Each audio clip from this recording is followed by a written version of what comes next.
Hi viewers, இன்றைக்கி நாம் 7ஆம் வகுப்பு சமூக அறிவியலில் முதல் பருவத்தில் இருக்கிற உங்களுக்கு தெரியுமா முக்கியமான பாக்ஸ் கொஸ்டின்ஸ் எல்லாம் பார்க்கலாம். இது டிஎன்பிசிக்கு. இதுலேயும் சில பாயிண்ட்ஸ்லாம் முக்கியமான பாயிண்ட்ஸ் இருக்கும், அதையும் நம்ம பார்த்துக்கலாம்.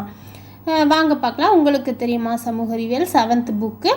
வேளாண் வகை அப்படிங்கிற நிலங்கள் இருந்தது. அது பிராமணர் அல்லாத உடைமையாளர்களுக்கு சொந்தமான நிலங்கள் தான் வேளாண் வகை அப்படின்னு அழைக்கப்பட்டது. அப்புறம் பிரம்மதேயம் அப்படின்னு அழைக்கப்பட்ட நிலங்கள் எதுனா பிராமணர்களுக்கு கொடையாக வழங்கப்பட்ட நிலங்கள் தான் பிரம்மதேயம் என அழைக்கப்பட்டது. அதுக்கப்புறம் சாலபோகம்னா கல்வி நிலையங்களுக்கு பராமரிப்பதற்காக வழங்கப்பட்ட நிலங்கள் தான் சாலபோகம். தேவதானம் அப்படின்னா கோவில்களுக்கு கொடையாக வழங்கப்பட்ட நிலங்கள் தான் தேவதானம்னு சொல்லப்பட்டது. அப்புறம் பள்ளி சந்தம்னு சொல்லப்பட்டது எதுனா சமண சமய நிறுவனங்களுக்கு கொடையாக அளிக்கப்பட்ட நிலங்கள் தான் பள்ளி சந்தம் என சொல்லப்பட்டது. அப்புறம்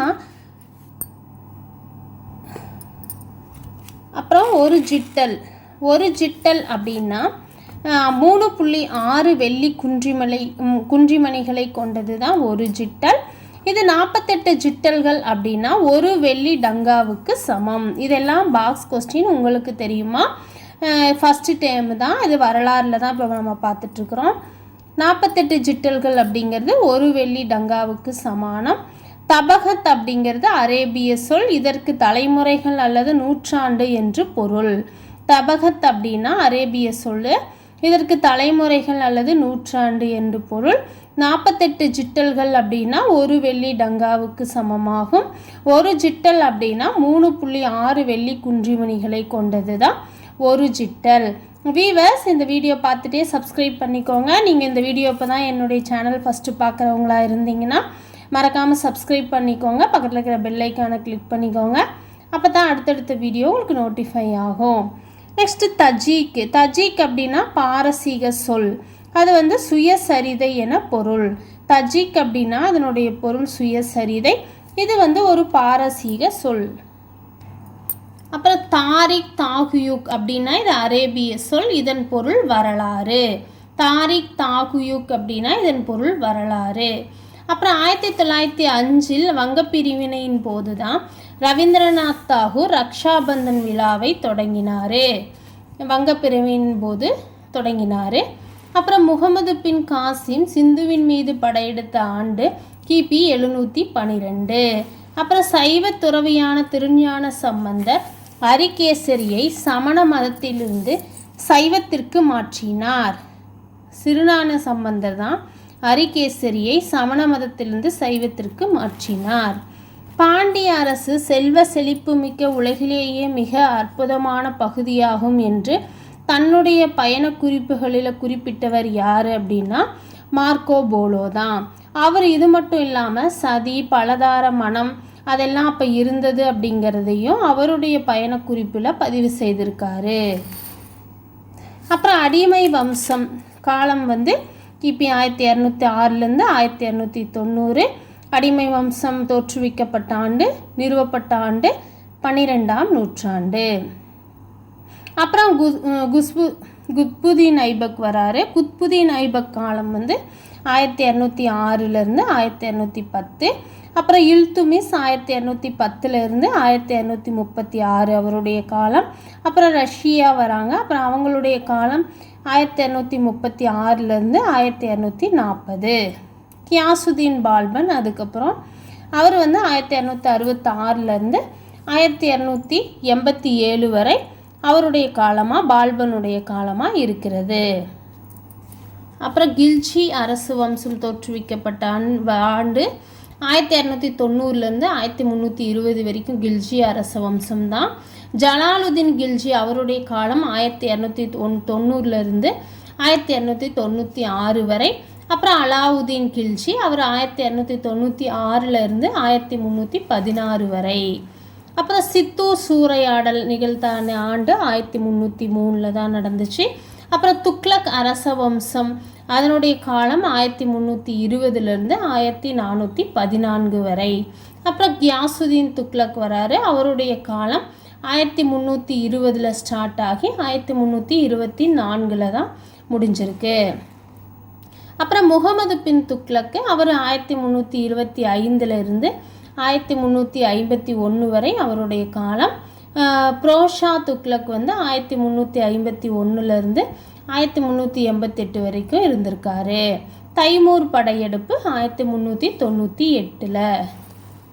அப்புறம் சயது அரச வம்சம் தோற்றுவித்த ஆண்டு 1414 இருந்து 1451. அதில் லோடி அரச வம்சம் அதுக்கப்புறம் வருது. அது எப்போன்னா 1451 இருந்து 1526 காலங்களில் லோடி அரச வம்சம். அப்புறம் புவியியல் உங்களுக்கு தெரியுமா, கொஸ்டின்ஸ் தான் பார்க்கலாம். புவி ஒரு நீல நிறக்கோள் தான். 71% பூமியில் பரப்பு நீரால் சூழப்பட்டிருக்கு, இது நமக்கு தெரியும்.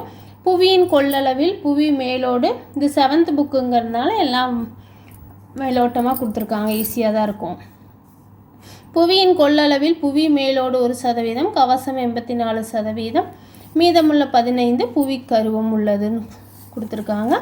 புவியின் ஆரம் 6371 கிலோமீட்டர் ஆகும். பி அலைகள் அப்படிங்கிறது அல்லது அழுத்த அலைகள், எஸ் அலைகள் அல்லது முறிவு அலைகள், எல் அலைகள் அல்லது மேற்பரப்பு அலைகள். இந்திய பெருங்கடலில் 26 டிசம்பர் 2004 தான் சுனாமி ஏற்பட்டது. அப்புறம் போரான் தீவு அந்தமானில் இருக்குது, அது 138 கிலோமீட்டர் வடகிழக்கில் அமைந்துள்ளது. அப்புறம் ஸ்ட்ராம்போலி எரிமலை மத்திய தரைக்கடலில் கலங்கரை விளக்கம் என அழைக்கப்படுகிறது. மத்திய தரைக்கடலின் கலங்கரை விளக்கம் என அழைக்கப்படுகிறது ஸ்ட்ராம்போலி எரிமலை. உலகிலேயே மிக உயரமான நீர்வீழ்ச்சி எது அப்படின்னா ஏஞ்சல் நீர்வீழ்ச்சி தான், வெனிசுலா நாட்டில் இருக்குது, தென் அமெரிக்கா. உலகிலேயே மிக நீளமான கடற்கரை அமெரிக்காவில் புளோரிடாவில் இருக்குது, அது மியாமி கடற்கரை தான். 2வது நம்ம சென்னையில் இருக்க மெரினா கடற்கரை. அப்புறம் மனிதன் அல்லது அவனின் சுற்றுப்புறத்தை இயற்கை சூழலோடு படிப்பது தான் மனித புவியியல் ஆகும்.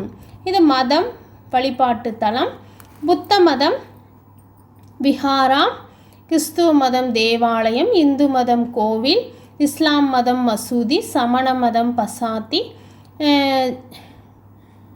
ஜூடாயிச மதம் சினஹாக், ஜெராஸ்ட்ரிய மதம் அகியாரி.